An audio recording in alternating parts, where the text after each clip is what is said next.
तो जैसा कि लास्ट एपिसोड में हम लोगों ने देखा था कि योंगफाई वो अपने दोस्तों के साथ मिलकर लिन फैमिली के 5th लेवल के वॉरियर के साथ फाइट कर रहा होता है। वो 5th लेवल का वॉरियर काफी ज्यादा ताकतवर था, मगर मेंगलियर के पॉइजन की वजह से वो काफी वीक पड़ गया था। इसीलिए वो उन लोगों के साथ फाइट करने के बजाय पहले अपने आप को हील करने के लिए अपने वॉरियर के ब्लड को सेक्रीफाइस करता है, यानी कि वो उसके ब्लड को अपने ब्लड के साथ रिप्लेस कर रहा था। मगर योंगफाई वहां पर बीच में आते ही उस वॉरियर को मार डालता है जिसका वो ब्लड यूज कर रहा था। इतने में फिर वहां पर लिन युन भागकर अपनी जान बचाने की कोशिश करता है, तो यहाँ पर योंगफाई को मौका मिल जाता है और वो उसका पीछा करता है और उसे एक अकेली जगह पे ले जाकर मार डालता है। और दूसरी तरफ उस 5th लेवल के वॉरियर की बॉडी में वो पॉइजन फैल जाता है, जिसकी वजह से वो भी बहुत ही बुरी और दर्दनाक मौत मरने लगा था। अचानक फिर वहां पर जी यान नाम का एक और वॉरियर आता है जो कि लिंग फैमिली का 5th लेवल का वॉरियर था। उसके वहां पर आने के बाद वहां पर शेनलन एकेडमी के मास्टर्स भी पहुंच गए थे, जिसकी वजह से उस वॉरियर को फिर वहां से अपने साथियों की डेड बॉडीज लेकर भागना पड़ता है। अगले सीन में हमें दिखाया जाता है कि एक रेस्टोरेंट में बहुत सारे लोग बैठे हुए होते हैं और वहां पर एक बंदा शेनलन एकेडमी के मास्टर की बातें बता रहा होता है कि डीन जुवो ने तो लिंग फैमिली को सबके सामने चैलेंज कर दिया था और कहा था कि तुम लोग मरना डिजर्व करते हो। उस वक्त जी यान का मुंह देखने लायक हो गया था। वो डीन के सामने तो कुछ बात ही नहीं कर पा रहा था, उसकी तो सिट्टी पिट्टी गुम हो गई थी। मगर दूसरा वॉरियर कहता है कि उसकी हिम्मत हो भी नहीं सकती, अगर वो डीन के सामने हल्की सी भी हरकत करता तो शायद सारे ही मिलकर उसे इतनी बुरी मौत मारते कि शायद वो उसके बारे में सोच भी नहीं सकता। जिसके बाद ये सीन यहीं पे ही कट हो जाता है। अगले सीन में हमें दोबारा से योंगफाई को दिखाया जाता है, वो वहां पर किसी का इंतजार कर रहा था। जिसके बाद वो कहता है कि हम लोगों ने मेंगलियर को तो पकड़ लिया है, उसके बाद अब बस हमें उसे मारना है। उम्मीद है कि युआन लोंग ने अपना काम कर दिया होगा, पता नहीं वो अब तक वापस क्यों नहीं आया, उसे इतनी देर क्यों हो गई है। इतने में जब युआन लोंग वहां पर आता है तो उसे देखकर योंगफाई हैरान हो जाता है और वो कहता है कि तुम यहाँ पे इतनी देर से क्यों आए हो, आखिर तुम कहाँ रह गए थे और तुम्हारी हालत ऐसी कैसे हो गई, क्या उस लड़की ने तुम्हें कुछ किया है, तुम तो बहुत ज्यादा टफ थे, आखिर उसने तुम्हारा ये हाल कैसे कर दिया। तो युआन लोंग कहता है कि तुमने बिल्कुल सही पहचाना है, इस सब में उस लड़की का ही हाथ है। मुझे ये बताते हुए शर्म आ रही है कि मेरे जैसे महान युआन लोंग को एक बेकार सी लड़की ने मौत के मुंह में धकेल दिया था। अब तुम दोबारा मुझे ये मत कहना कि उसे दोबारा पकड़ने के लिए जाऊं, क्योंकि इस मर्तबा अगर मैंने उसे पकड़ा तो फिर मैं उसका ऐसा हाल करूंगा कि तुम जिंदगी में ऐसा कभी सोच भी नहीं पाओगे। मैं उसे इतना ज्यादा दर्द दूंगा कि वो मुझसे रहम की भीख मांगेगी। ये कहने के साथ ही अचानक से योंगफाई अपनी एनर्जी का इस्तेमाल करते ही उसके गले को बंद कर देता है और कहता है कि तुम इतना लाउडली चिल्लाना बंद करो, तुम्हारी आवाज बाहर तक जा रही होगी। मुझे जरा आराम से बताओ कि वहां पर हुआ क्या था। तो युआन लोंग कहता है कि वहां पर सब कुछ बिल्कुल नॉर्मल चल रहा था, मगर अचानक से वो लड़की आधी रात को होश में आ गई और उठ खड़ी हुई। जैसे ही मैंने उसकी आंखों की तरफ देखा तो उस लड़की ने फौरन से मेरे माइंड को कंट्रोल कर लिया। तो योंगफाई कहता है तुम एक ड्रैगन हो, आखिर तुम उसके कंट्रोल में कैसे आ गए। तो वो ड्रैगन कहता है मैं क्या करूं, उस लड़की की मेंटल पावर इतनी स्ट्रांग थी कि मैं उसके आगे कुछ नहीं कर पाया। मगर फिर उसके बाद मेरे जितने भी प्रेशर पॉइंट्स थे वो सारे के सारे अपने आप ही रिलीज हो गए थे। मगर ये सब कुछ सोच सोच कर ही मुझे इतनी ज्यादा शर्मिंदगी हो रही है कि मेरा तो डूब मरने का दिल कर रहा है, क्योंकि वो लड़की मुझे जंगल में ले गई थी। पहले उसने मुझे पानी में गोते दिलाए, फिर मुझे जलती हुई आग में तपाया, उसके बाद वो जंप लगाकर सर के बल नीचे गिरता है और कहता है कि उस लड़की ने मुझे एक बड़े से मिट्टी के पोंड के अंदर उल्टा डाल दिया ताकि मैं उसके अंदर दम घुटने से मर जाऊं। तो फिर योंगफाई कहता है आखिर तुम वहां से भागे कैसे। तो युआन लोंग कहता है मैंने बस वहां पर अपने दिमाग का इस्तेमाल किया।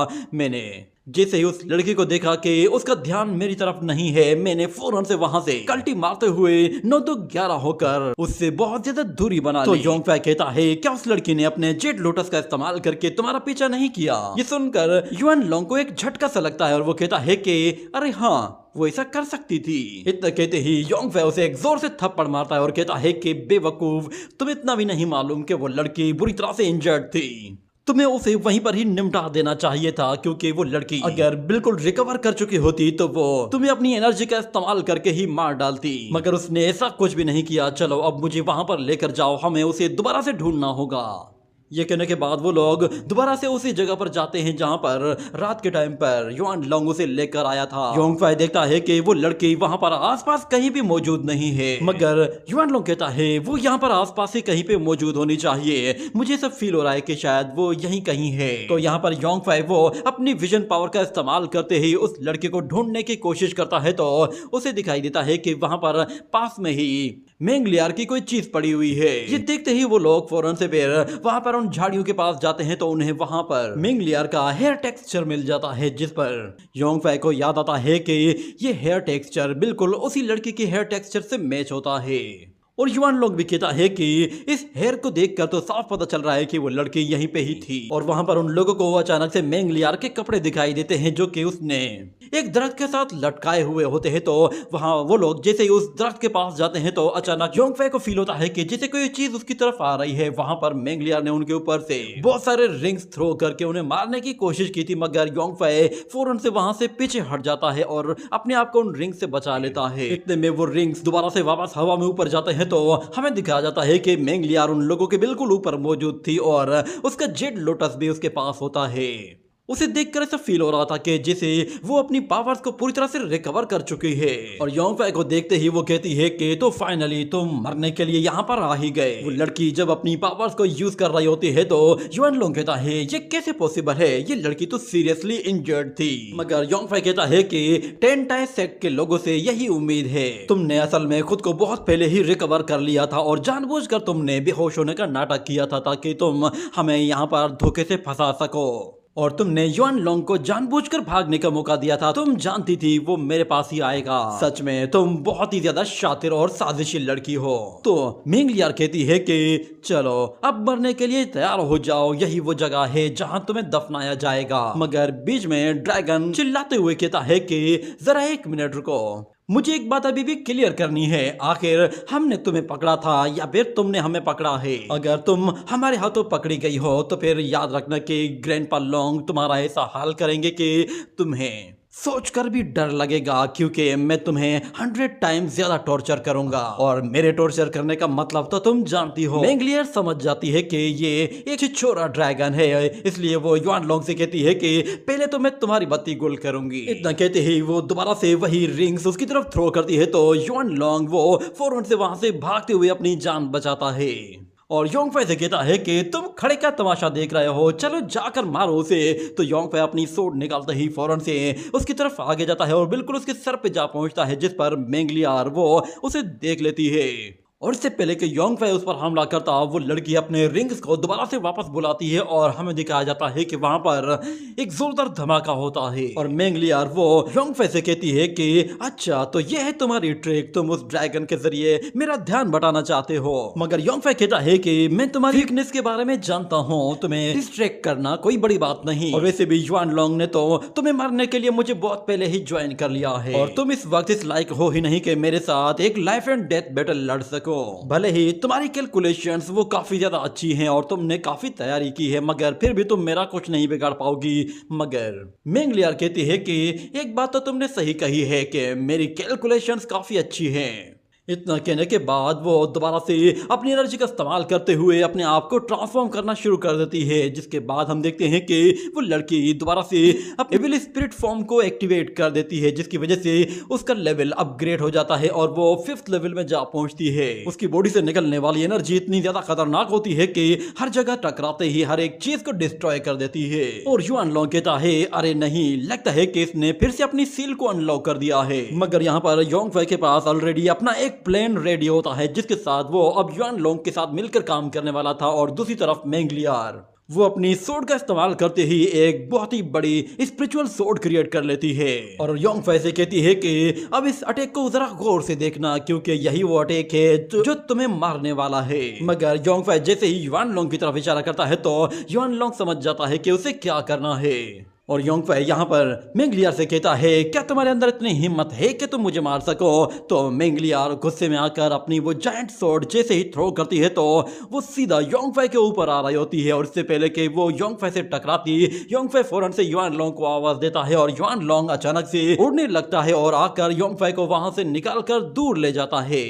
ये देखकर मेंगलियार कहती है कि तो तुम यहाँ से भागना चाहते हो, मैं देखती हूँ तुम कहाँ जाते हो। मगर युआन लॉन्ग बहुत ही मुश्किल से योंगफाई को उठा रहा होता है और वो कहता है कि तुम बहुत भारी हो, सच में मेरा लक कितना खराब है कि मैं तुम्हारे बारे में कुछ जानता भी नहीं। मगर योंगफाई कहता है कि बातें काम करो और तेजी से निकलने की कोशिश करो। और यहाँ पर मेंगलियार कहती है कि बेशर्म लड़के कहाँ भाग रहे हो, जरा रुको तो सही। वो फौरन से उनके पीछे जाते ही अटैक करने की कोशिश करती है तो योंगफाई ये देखकर युआन लॉन्ग से कहता है कि बस तुम इसके अटैक वेव को एक मर्तबा रोक लो, उसके बाद इसकी पावर्स वो दोबारा से सील हो जाएंगी। और पीछे से मेंगलियार उन लोगों से कह रही होती है कि तुम कुछ देर पहले मुझे चैलेंज कर रहे थे और तुम अब भाग रहे हो। मगर युआन लॉन्ग कहता है कि इस लड़की की तो मैं इसे पता नहीं कि मैं क्या कर सकता हूँ, अगर इसने मुझे मारने की कोशिश की तो मैं इसे 100 गुना ज्यादा दर्द दूंगा, क्योंकि इसे मेरे बाकी के स्पेशल स्किल्स के बारे में तो कुछ मालूम ही नहीं। मगर योंगफाई कहता है कि अगर तुम ऐसे ही बकबक करते रहे तो हम लोग यहाँ पर मारे जाएंगे, इसलिए अपना मुंह बंद रखो और अपनी स्पीड बढ़ाओ। मगर यहाँ पर वो अटैक पीछे से उन लोगों को हिट करने की कोशिश कर रहे होते हैं और युआन लॉन्ग कहता है कि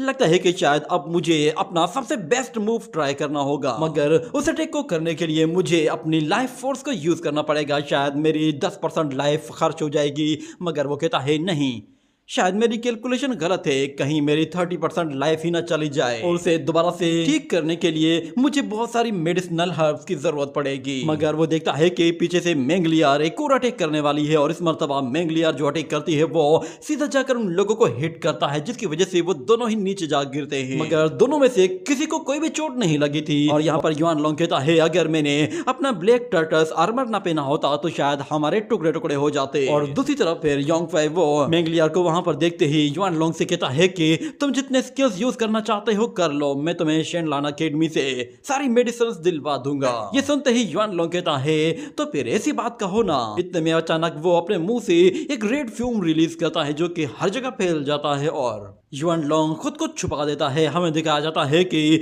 उस फ्यूम के अंदर से फिर एक जायंट युआन ड्रैगन बाहर निकलता है। उसे देखकर मेंगलियार भी हैरान हो जाती है कि अचानक से ये इतना बड़ा ड्रैगन कहां से आया। वो युआन ड्रैगन असल में युआन लॉन्ग की एक इनकारनेशन होती है, वो खुद से अभी भी एक रियल ड्रैगन में ट्रांसफॉर्म नहीं हुआ था। मगर युआन लॉन्ग वो मेंगलियार से कह रहा होता है कि मैंने तुम्हें अभी अपने स्किल्स तो दिखाए ही नहीं, एक मर्तबा मैं तुम्हें अपना ट्रू फॉर्म दिखा दूं तो शायद तुम भी मेरे पैरों पर गिर पड़ोगी। वो ड्रैगन अपने मुंह से एक बहुत ही जोरदार एनर्जी वेव रिलीज करता है तो दूसरी तरफ मेंगलियार अपने रिंग के साथ उस एनर्जी वेव को डिस्ट्रॉय कर देती है। और वो ड्रैगन अचानक से मेंगलियार के सामने आता है तो मेंगलियार कहती है अच्छा छोटे ड्रैगन के पास इस तरह का बैकअप प्लान भी है। वो देखती है कि वो जायंट ड्रैगन अचानक से एक पावरफुल अटैक करने की तैयारी कर रहा है तो वो अपने सारे के सारे रिंग्स को एक साथ एक जगह इकट्ठा करके उन्हें एक बैरियर की तरह यूज करती है। और दूसरी तरफ से वो युआन ड्रैगन अपना अटैक कर पाता इससे पहले ही युआन लॉन्ग कहता है कि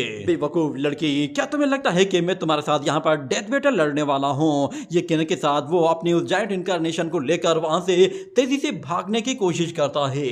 ये देखकर मेंगलियार गुस्से में आ जाती है और वो कहती है कि अच्छा तो इसने अपने ब्लड को सेक्रीफाइस करके अपनी स्पीड को बढ़ाने की कोशिश की है और मुझे लगा कि शायद ये मेरे साथ लाइफ एंड डेथ बैटल लड़ना चाहता है। वो देखती है कि योंगफाई उस ड्रैगन के साथ कहीं दूर निकल गया है, इसीलिए वो उन लोगों के पीछे पीछे जाती है तो वो उन्हें कहीं भी दिखाई नहीं देते, जिस पर उस लड़की को काफी गुस्सा आ रहा होता है कि उसने इतना अच्छा मौका गवा दिया। योंगफाई वो आज उसके हाथों मरते मरते बचा है। हमें दिखाया जाता है कि योंगफाई वो युआन लॉन्ग के साथ उस पानी में नीचे छुपा हुआ होता है और जैसे ही मेंगलियार जाती है तो वो ड्रैगन कहता है कि शुक्र है कि मैंने एक ब्लड ड्रॉप को अपने काम के लिए बचा कर रखा हुआ था और यहाँ पर लैंड करने से पहले ही मैंने अपना वो ब्लड फौरन से साफ भी कर दिया था, कहीं हमें वो लड़की उस ब्लड की वजह से ढूंढ ना ले। मगर योंगफाई कहता है कि वो लड़की टेम्पररी 5th लेवल में आ चुकी है, पता नहीं ये अपना लेवल अपग्रेड कैसे कर रही है, इसने आखिर कौन सी कल्टीवेशन की है। तो युआन लॉन्ग कहता है कि वो लड़की तो चली गई है, क्यों ना हम लोग वापस से सिटी जाएं। तो योंगफाई कहता है क्या तुम पागल हो गए हो, तुम एक ड्रैगन ही हो ना, हम लोग यहाँ पर उससे बदला लेने के लिए आए हैं और आज रात हमें उसे मारना है। मगर युआन लोंग कहता है कि अभी तो तुमने कहा था कि हमें भागकर निकलना है और तुम ये सोच रहे हो कि हम उस 5th लेवल के वॉरियर के साथ फाइट करेंगे और दोनों ही उसे मार डालेंगे। मुझे लगता है शायद आज हमारी आखिरी रात होगी। मगर योंग फै फौरन से उसका मुंह बंद करता है और कहता है कि तुम्हारी बकबक से वो लड़की हमें कहीं ढूंढ ना ले। ये कहने की ही देर थी कि उसे दिखाई देता है मेंगलियार वो उन लोगों के बिल्कुल ऊपर मौजूद है और उसे देखते ही अचानक से मेंगलियार को चक्कर आने लगते हैं और वो वहीं पे ही नीचे गिर जाती है। योंग फै इसी मौके का फायदा उठाने के लिए फौरन से उसकी तरफ आगे बढ़ता है और जहाँ पर वो लड़की नीचे गिरी थी वहाँ पर वो लोग वहीं पे ही आ पहुंचते हैं और युआन लोंग वो यहाँ पर मौके का फायदा उठाकर फौरन से मेंगलियार के पास जा पहुंचता है और हंसते हुए कहता है कि तो फाइनली ऊंट पहाड़ के नीचे आ ही गया। इससे पहले कि वो उस लड़की को टच करता योंग फै कहता है पीछे हट जाओ। मेंगलियार वो अपनी आंखें खोलती है और अपनी सोट के साथ युआन लोंग पर इतना जोर से वार करती है कि वो उसे एक पहाड़ पर दे मारती है और अपनी सोट के साथ फिर वो योंग फै को मारने के लिए जाती है तो योंग फै अपनी सोट के साथ उसके अटैक को वहीं पे ही रोक लेता है और उसे वापस पुश करते हुए पीछे धकेल देता है। जिसके बाद योंग फै को पता चल जाता है कि मेंगलियार की पावर्स वो तेजी से 4th लेवल की तरफ वापस जा रही है कि ये अब बिल्कुल वीक पड़ गई है। दूसरी तरफ मेंगलियार को यह बात पता चल जाती है कि उसकी पावर सब वीक हो चुकी हैं और वो योंग फै से कहती है तो तुम इसी बात का इंतजार कर रहे थे कि जब मैं वीक होंगी तब तुम मुझे मारोगे। तो योंग फै कहता है कि तुम मेरे जाल में फंस चुकी हो और तुम अभी भी इतनी ज्यादा एरोगेंट हो रही हो। मैं चाहूँ तो इस मर्तबा एक अटैक के साथ तुम्हें मार सकता हूँ और तुम्हारी पावर्स को भी दोबारा से सील कर सकता हूँ। तो वो लड़की कहती है कि मेरा भी कुछ ऐसा ही इरादा है। तो योंग फै फौरन से यहाँ पर अपनी सोट के साथ अपना फाइनल अटैक करने की तैयारी करता है। तो दूसरी तरफ से वो लड़की भी अटैक करने के लिए तैयार हो जाती है और कहती है कि अगर ऐसा ही है तो फिर ठीक है, भले ही मैं अपनी पावर्स को ज्यादा देर यूज नहीं कर सकती पर अगर मैं इस पावर के साथ एक पावरफुल अटैक कर दूं तो तुम्हारे लिए वही काफी होगा। सिर्फ मेरे एक अटैक से हम दोनों की लड़ाई का नतीजा बाहर निकल आएगा। इतना कहने के साथ वो लड़की फिर से अपना फाइनल अटैक करने के लिए बहुत सारी एनर्जी इकट्ठी करना शुरू कर देती है और योंग फै जो कि अपनी सोड एनर्जी के साथ पूरी तरह से चार्ज हो चुका होता है वो भी अटैक करने के लिए तैयार खड़ा था। देखते ही देखते मेंगलियार अचानक एनर्जी एब्जॉर्ब करते हुए फिर से लड़खड़ा जाती है क्योंकि उसकी सील वो अनबैलेंस हो चुकी थी और उसका माइंड भी अनस्टेबल हो गया था। ये देखते ही योंग फै कहता है तो फाइनली मेरे पास एक मौका है। ये कहने के साथ वो तेजी से मेंगलियार को मारने के लिए अपनी सोड लेकर उसकी तरफ आगे बढ़ता है। तो मेंगलियार वो दोबारा से अपने माइंड को कंट्रोल कर लेती है और उसे अपनी तरफ आता हुआ देखती है तो वो दोबारा से अपनी वो सारी की सारी पावरफुल रिंग्स उसकी तरफ थ्रो करती है। तो योंग फै अपनी सोड के साथ एक जोरदार स्प्लैश अटैक कर देता है और दोनों ही अटैक एक दूसरे से टकरा जाते हैं जिसकी वजह से वहां एक जोरदार धमाका होता है और हर जगह धुआं ही धुआं फैल जाता है। मगर योंग फै उस धुएं के बीच में से निकलते ही मेंगलियार को पकड़कर फौरन से उस लोटस प्लेटफॉर्म से नीचे गिराता है। तो वो दोनों ही तेजी से नीचे की तरफ जा रहे होते हैं और मेंगलियार खुद को छुड़ाने की कोशिश करती है मगर योंग फै ने उसे काफी तेजी से पकड़ा हुआ था। जिसके बाद वो दोनों के दोनों सीधा पानी के अंदर चले जाते हैं और दोनों ही एक दूसरे को वापस से एक दूसरे से दूर हटाते हैं। यहाँ पर योंग फै वो उस लड़की का पीछा करके उस पर एक जोरदार एनर्जी पाल्म अटैक करने की कोशिश करता है जिस पर वो लड़की वहां से भागने की कोशिश करती है मगर योंग फै वो उसका पीछा करके उसे करीब जाकर एक जोर से पंच मारता है। तो वो लड़की अपना हाथ सामने ले आती है और योंग फै पर ही एक पलटवार करते हुए उसे वापस पीछे धकेलती है। तो योंग फै पानी के अंदर मौजूद एक पत्थर से जा टकराता है और अपनी सील को ज्यादा देर यूज करने की वजह से मेंगलियार की पावर वो दोबारा से वीक पड़ती जा रही होती है और इतनी वीक हो जाती है कि वो एक एनर्जी अटैक भी क्रिएट नहीं कर पा रही थी। योंग फै देखता है कि उस लड़की की हालत इतनी खराब हो गई है कि वो अब दोबारा से अपने नॉर्मल फॉर्म में आ चुकी है। ये देखते ही योंग फै तेजी से उसकी तरफ आगे जाता है तो वो लड़की वहां से स्पीड के साथ भागने की कोशिश करती है मगर योंग फै पीछे से जाकर उसके पैर को पकड़ लेता है और वो लड़की पैर पानी के ऊपर आ पहुंचती है और योंग फै को लाते मारने की कोशिश करती है। तो योंग फै उसे अपनी तरफ खींचता है जिस पर वो लड़की उसकी गोद में आकर उसके कंधे पर बहुत ही जोर से काटती है जिस पर योंग फै चिल्लाते हुए कहता है कि तो फिर मेरी तरफ से भी ये लो। इतना कहते ही वो भी उसे काफी जोर से काटता है जिस पर युआन लोंग जब वहां पर आता है तो वो कहता है कि अरे ये क्या, तुम लोग तो दिन दिहाड़े यहीं पे ही मुंह मारी कर रहे हो, थोड़ी सी शर्म कर लो। ग्रैंडपा युआन लोंग के सामने तुम ऐसी हरकतें कर रहे हो। यहाँ पे योंग फै ने उस लड़की का हाथ पकड़ा हुआ होता है और मेंगलियार खुद को छुड़ाने की कोशिश करती है और जैसे उसका एक हाथ छूटता है तो वो योंग फै को थप्पड़ मारने वाली थी मगर अचानक वो रुक जाती है जिस पर योंग फै हैरान रह जाता है। देखते ही देखते वो लड़की अचानक से बेहोश हो जाती है और योंग फै ये देखकर बिल्कुल सरप्राइज हो गया था वो। उसे फौरन से उठाता है और पानी से बाहर ले आता है और वो लोग उसके होश में आने का दोबारा से इंतजार करते हैं। जैसे ही उस लड़की को होश आता है तो युआन लोंग फौरन उसके सामने आ जाता है और कहता है कि तो फाइनली ये होश में आ गई है, अब वक्त आ गया है इससे अपने बदले लेने का। वो योंगफाई से कहता है कि चलो शुरू करो, मगर मेंगलियार वो ये समझ रही थी कि शायद योंगफाई ने उसके बेहोश होने का कोई फायदा उठाया होगा, मगर युआन लोंग कहता है कि चलो इस मुसीबत को हमेशा के लिए अपनी लाइफ से निकाल दो। तो योंगफाई फौरन से अपनी फिंगर से एनर्जी क्रिएट करते हुए मेंगलियार की बॉडी की तरफ लाता है और कहता है कि अगर तुमने मुझे जान से मारने की कोशिश ना की होती तो आज मैं ये सब कुछ ना करता, मगर क्योंकि तुम मुझे मारना चाहते हो तो मुझे तुम्हें मारना होगा। मगर युआन लोंग से ये बातें बर्दाश्त नहीं हो रही थी। वो कहता है कि बातों में टाइम वेस्ट क्यों कर रहे हो, फौरन से इसे मार क्यों नहीं देते। योंगफाई उसे मारने वाला होता है तो अचानक से वहां पर उसे प्रिंसेस चुनियन की आवाज सुनाई देती है, जिसकी वजह से वो फौरन से मारने का इरादा कैंसिल कर देता है। मगर प्रिंसेस वहां पर आती इससे पहले ही योंगफाई वो उस लड़की की पावर्स को सील करना शुरू कर देता है और उसके प्रेशर पॉइंट्स पर क्लिक करके उसका सारा एनर्जी फ्लो खत्म कर देता है। जिस पर मेंगलियार कहती है आखिर तुम कर क्या रहे हो। तो योंगफाई कहता है तुम्हारे पास सिर्फ एक ही ऑप्शन है, तुम्हें जिंदा रहना है तो तुम्हें अपनी पावर्स को सील ही रखना होगा और मैं जैसा कहूंगा बिल्कुल वैसा ही करना होगा, वरना तुम्हारे पास और कोई ऑप्शन है ही नहीं। ये सुनकर मेंगलियार मजबूर हो जाती है और उसकी हर बात मानती है। और दूसरी तरफ हमें दिखाया जाता है वहां पर प्रिंसेस चुनियान वो डोंगफेंग के साथ आती है तो वो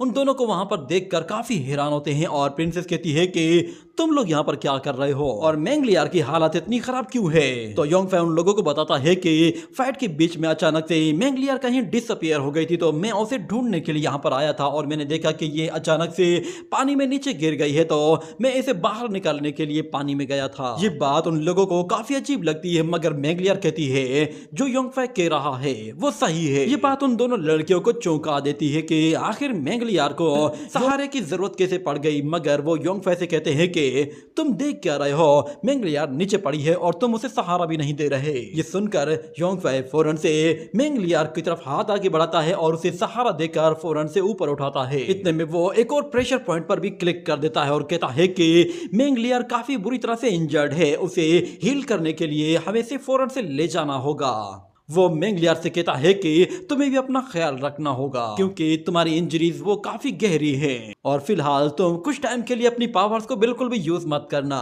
तो मेंगलियार कहती है ठीक है मैं ऐसा ही करूंगी। उन दोनों को इस तरह बिहेव करता देखकर डोंगफेंग कहती है ये दोनों इतनी अजीब सी हरकतें क्यों कर रहे हैं। इतना कहने के साथ ही ये एपिसोड यहीं पे ही एंड हो जाता है।